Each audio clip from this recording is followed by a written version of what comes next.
Mas disse-lhe Pilatos: o que é a verdade? Pilatos estava interrogando Jesus. Pilatos é uma figura perfeita da maior parte dos seres humanos, por ele ser uma pessoa que se parece com a nossa sociedade, com aquilo que nós chamamos de nossa cultura, com as perguntas que a nossa geração tem, com as perguntas que continuam as mesmas. Ele tem os mesmos objetivos, e infelizmente ele tem a mesma motivação da pregação dos nossos dias,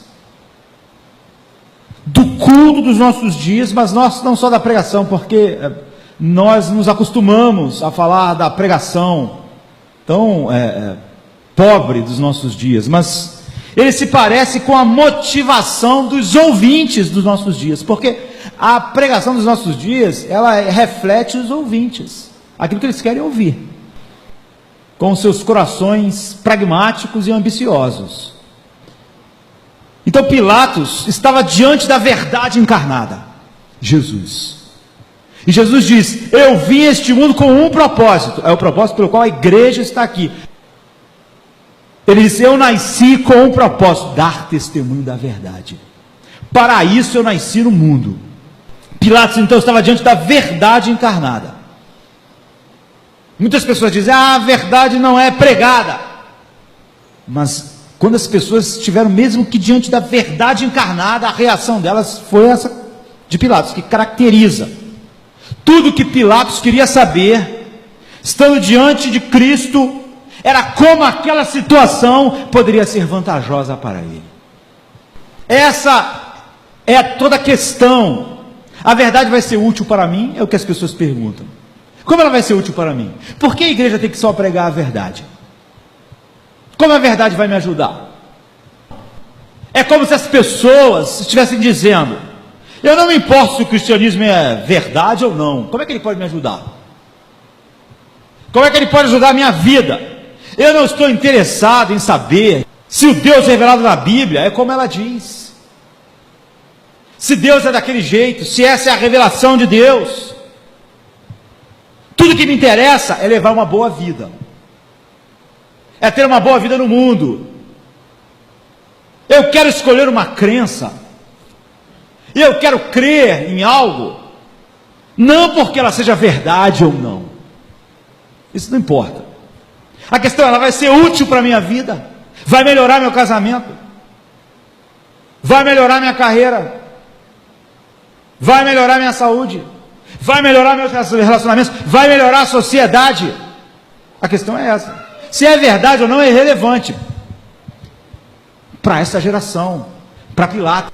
Em vez de a questão ser: o cristianismo é a verdade? Não, a questão é: não dá para viver uma boa vida sem o cristianismo? Essa é a pergunta feita por todas as pessoas. Se você falar sobre a doutrina da soberania de Deus, isso aí é útil para o meu casamento? Não, meu querido, isso aqui você está falando sobre o caráter infinito de Deus, seu plano. Não, mas isso aí vai ajudar eu a arrumar um emprego melhor? Não é. A questão não é essa. A questão é se isso é a verdade ou não, se você foi criado por esse Deus.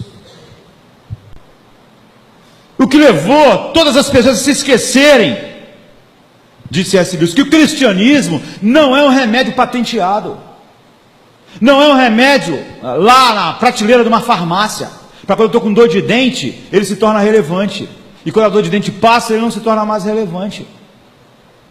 Sabe? Essa coisa de isso ajuda a viver uma vida melhor, meu casamento, ajuda a sociedade. Agora, se o cristianismo é a verdade, então não crer nele será fatal. Fatal. Sabe? Ainda que o cristianismo não trouxesse nenhum benefício agora, se ele é a verdade de Deus, então as pessoas terão a eternidade para se lamentar por não ter crido na verdade. Ainda que o homem aceitasse o cristianismo só para ser queimado numa fogueira igual os mártires, ou então só para ir de cidade em cidade apanhando igual o apóstolo Paulo, que utilidade? Não importa. Sabe, os mártires, a utilidade que eles viravam tochas humanas. O escárnio do mundo. Ou então, como Paulo disse, nós somos o lixo do mundo. Os apóstolos eram pescadores, alguns deles, né? Como Pedro, João, levando sua vidinha, pescando, sabe? Fritando seus peixinhos, comendo. E aí eles abraçaram o evangelho e todo mundo foi morto. Apanharam. Não teve essa questão de o que você vai fazer para a minha vida? Vai dar mais peixe? Vou comprar barco novo? Não vai não. Você vai morrer mesmo. Então, qual a utilidade disso? Não, mas isso é a verdade. Você foi criado para Deus. Não é? Então a questão da utilidade surge na mente, que vê as coisas apenas como uma ferramenta para tornar a vida mais confortável. Uma ferramenta para a vida da sociedade. A sociedade precisa de mais ferramentas para viver melhor. E essa é a tolice da mente pragmática a olhar para a verdade de Deus. Essa era a tolice de Pilatos. E essa é uma tolice ainda maior dos pregadores e pastores, que baseiam nisso a sua pregação. Essa ideia de utilidade é o ponto de partida de falsificação total de toda a verdadeira pregação. Jesus disse: eu para isso nasci, e para isso vim ao mundo, a fim de dar testemunho da verdade. Todo aquele que é da verdade, ouve a minha voz. Pilatos não ouve, Pilatos assim, disse-lhe Pilatos, que é a verdade? Pilatos, sabe, voltemos a Pilatos. Ele era um homem mundano, e ele tinha uma sabedoria pragmática. Toda a questão de Pilatos era: o que isso vai fazer bem para mim? Será que matar ele vai ser bom para minha carreira? Será que matar esse tal de Jesus vai impulsionar minha carreira? O que eu vou ganhar com esse tal de Jesus? O que esse Jesus pode trazer para mim? Minha vida? É o que as pessoas pensam. Vai ajudar minha vida sentimental, pastor? Minhas finanças? Esse eu chamaria, é o Evangelho segundo Pilatos. E essa é a realidade hoje. As pregações não é olhem para a verdade, é olhem para a utilidade. Jesus disse: eu vim ao mundo dar testemunho da verdade. Esse é o segredo e é o grande erro da maioria das pessoas que se dizem cristãs na nossa geração. É que a pergunta delas não é qual é a verdade, a pergunta é: isso vai ser útil para mim? Que tipo de benefícios sociais isso vai trazer? Não importa, sabe? Porque por aí a gente vai no caminho do pragmatismo, que vê Cristo, o cristianismo, como um remédio na bancada da farmácia, e dependendo daquilo que nós estamos sentindo, nós usamos ele. Então uns se abraçam na teologia da prosperidade, outro no evangelho social, mas todos têm a mesma pergunta: como o evangelho vai ser útil para melhorar a vida? E ele disse para Pilatos: meu reino não é deste mundo, para isto vim ao mundo. Você entende a mente de Pilatos? Jesus diz: meu reino não é deste mundo, para isso eu vim ao mundo, a fim de dar testemunho da verdade. Todo aquele que é da verdade ouve a minha voz. Na mente pragmática de Pilatos, ele pensou: se o reino dele não é desse mundo, não me interessa, porque o meu reino é que meu negócio aqui é o Império Romano. Eu sou governador, eu tenho que manter minha posição. Então, se o reino dele é de outro mundo, qual o benefício que um reino de outro mundo traz para mim? Nem eu estou vivendo nesse mundo aqui. A verdade não interessava para Pilatos. Ele perguntou: o que é a verdade? Porque o reino do cara nem é desse mundo, é de outro. Não é relevante para aqui, para a sociedade do Império Romano. Porque o interesse de Pilatos é o interesse da nossa cultura, de muitos que estão na igreja. Como isso vai ser útil para mim? Como vai ser útil? É o que ele pergunta. E dizendo isso, tornou a ir para os judeus, porque Pilatos era bem pós-moderno. O que é a verdade? A verdade é aquilo que me beneficia, aquilo que me ajuda na vida. E ele, como um bom pós-moderno, ele nem esperou a resposta de Jesus. Ele pensou: o reino dele é do outro mundo, esse pessoal aqui é desse mundo mesmo, e aqui minha carreira está em jogo, eu não consigo ver nada útil agora com esse tal de Jesus. Então essa abordagem, tipo, como isso será útil e vantajoso para mim, é o Evangelho segundo Pilatos. Eu diria, tendo o homem como o centro. Agora, a questão toda é: por que é assim? Pastor, por que é assim? Por que as pessoas são assim? Por que a nossa geração é assim? Por que a maior parte das pessoas na igreja são assim? Por que a maior parte dos pregadores são assim? Por quê? Paulo diz em 1 Coríntios 2,14: mas o homem natural não aceita as coisas do Espírito de Deus, e não pode entendê-las, porque elas se discernem espiritualmente. Paulo só via duas espécies de homens. Hoje a gente ouve as pessoas dizer: olha, tem muito tipo de gente, nós temos que ter uma estratégia para cada gente, porque os homens são muito diferentes. Mas o que eles estão pensando? Eles têm interesses diferentes. Jovem tem um interesse, o cara que está passando mais necessidade tem outro interesse, quem sofre a violência tem um interesse, a sociedade tem um interesse. Então todo mundo tem um interesse, é tudo Pilatos. E a gente tem que descobrir qual é o interesse de cada um. Aí nós temos que ter um evangelho para cada um. Paulo não via assim. Paulo só via duas coisas. Como Jesus. Jesus disse assim: eu vim dar testemunho da verdade. Quem é da verdade, ouve a minha voz. Paulo está deixando isso mais claro para nós. Ele diz: olha, só existem dois tipos de gente no mundo: natural e espiritual. Só. Tem 10, tem 20, tem jovem, velho, pobre, rico. Só tem dois tipos: natural e espiritual. E o homem natural não pode entender as coisas de Deus. Ele não gosta, ele não... Paulo coloca então o machado na raiz da árvore e divide a humanidade só em duas categorias: natural ou espiritual. E sobre o termo natural, o apóstolo Paulo inclui todo mundo que não foi regenerado. Todas as pessoas que não são participantes do Espírito de Deus, não importa quão excelente a pessoa seja. O homem natural não pode compreender as coisas de Deus, as coisas do Espírito. Ele está sempre no mundo do que isso é útil para mim, que qual a utilidade disso aí tem? Agora, as coisas do Espírito são coisas que você não pode entender sem a atuação soberana do Espírito Santo de Deus. E o contexto de Paulo deixa claro o que são essas coisas. Paulo, no versículo 14, tinha dito que isso é loucura. Ele diz aqui que isso é loucura para eles. O que é loucura? As coisas do Espírito de Deus são loucura para o homem natural. Mas no capítulo 1, versículo 18, ele diz: a palavra da cruz é loucura para os que estão perecendo, mas para nós que estamos sendo salvos é o poder de Deus.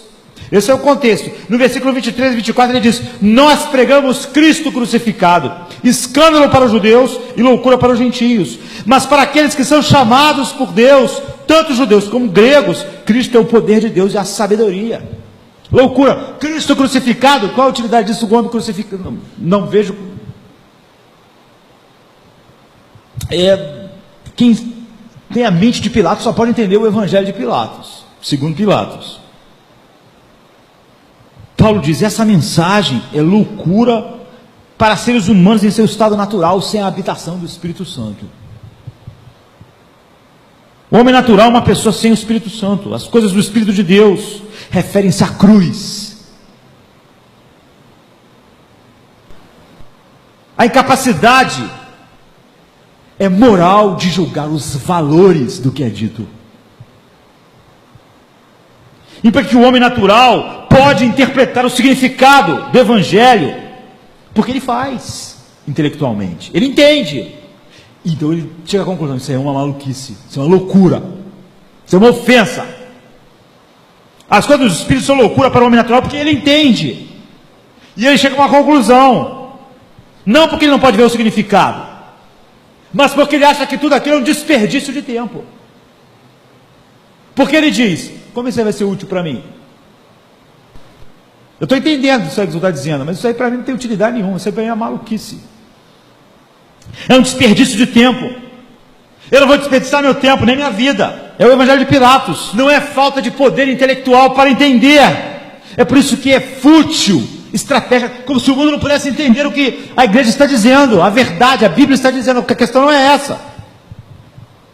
O problema é que a palavra da cruz é clara ao intelecto do homem natural. Ele entende, só que ele interpreta isso como uma loucura, exatamente porque ele entende. A base do homem natural é: isso é útil para mim, isso é útil para a sociedade. É a base de Pilatos. Ele acha que aquilo é uma tolice. E o que você acha que é uma tolice? Você tem que fazer uma avaliação para chegar à conclusão que uma coisa é uma uma tolice. Você só pode dizer que uma coisa é tola se você fez uma avaliação de valor daquilo, e você chegou à conclusão que aquilo é ridículo. Então, quando Paulo diz no versículo 14, não é capaz de entender, ele está dizendo, eles não são capazes de avaliar isso como algo relevante na mentalidade do homem natural. Isso não é útil, não é importante. Na mentalidade de Pilatos, aquilo, ficar do lado de Jesus, por exemplo, ia ser péssimo para a carreira dele. Essa era a avaliação dele. Para Paulo, dizia, não tenho minha vida como importância nenhuma, contanto que o nome de Cristo seja glorificado em mim. Os dois estão olhando para Cristo, mas a avaliação é oposta.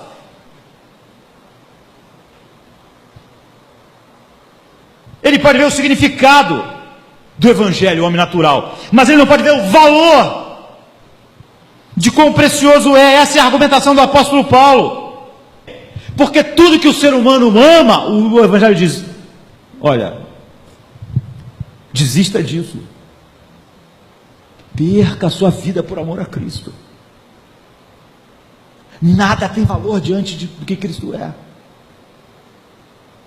Desista do seu orgulho, você não merece nada, porque ele ama o louvor dos homens, ele se acha um grande ser, ele se acha merecedor de muitas coisas, ele ama a alegria de realizar grandes coisas. Vamos mudar o mundo, vamos salvar o mundo. Ele acha que pode, ele acha que é capaz, ele tem uma confiança em si mesmo, ele acha que ele é livre, ele ama a sua autonomia imaginada, ele acha que está puxando as cordas, ele ama o seu senso de estima, ele ama a sua habilidade, seu talento, suas capacidades, e a sugestão de que tudo isso não tem valor nenhum, e que ele é um homem natural, e que ele está perdido. Ele diz, isso é ridículo, eu só posso ser salvo se Deus me escolhe. Isso é ridículo, porque essa é a condição natural do ser humano. Ele pensa, eu estou comandando o jogo, sou eu mesmo, eu não sou escravo de nada. O desejo de crédito do ser humano é muito grande. Ir para o céu nesses termos é ofensivo demais. Então Jesus diz assim em João 5,44, como vocês podem acreditar? Vocês realmente não podem. Por quê? Se vocês recebem a glória um dos outros, e vocês procuram a glória dos homens, e não a glória que vem de Deus, então vocês não podem crer. Porque crer nisso era ter abandonado todo senso de busca de glória pessoal. A fé em Cristo então é uma loucura para o homem natural. Por quê? Porque em essência o homem natural tem um amor à sua autodeterminação, a ideia de que ele está comandando a sua vida. Ele não acha que é escravo do pecado, é escravo do diabo, que está debaixo da ira de Deus.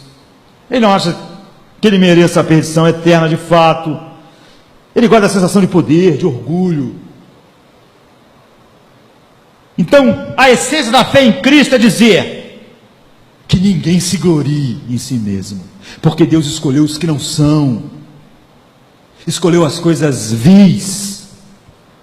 Então ele pode dizer, isso é ridículo, isso é tolice, eu valorizo o que eu sou.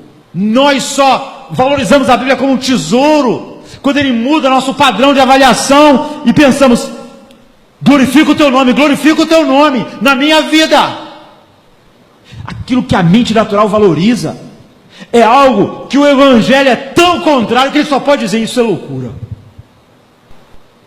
O que o Espírito Santo faz é nos dar um coração humilde que acolha a verdade de Deus.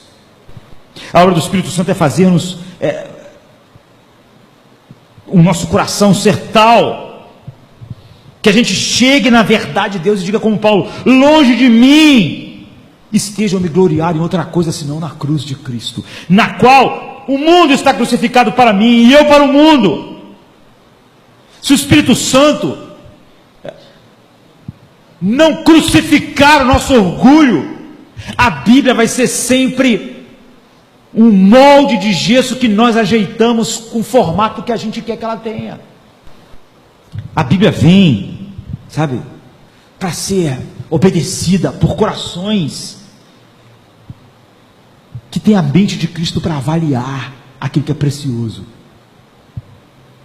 E Jesus diz: eu vim ao mundo para glorificar o meu Pai. Eu para isso nasci, para isso vim ao mundo, a fim de dar testemunho da verdade. Todo aquele que é da verdade ouve a minha voz.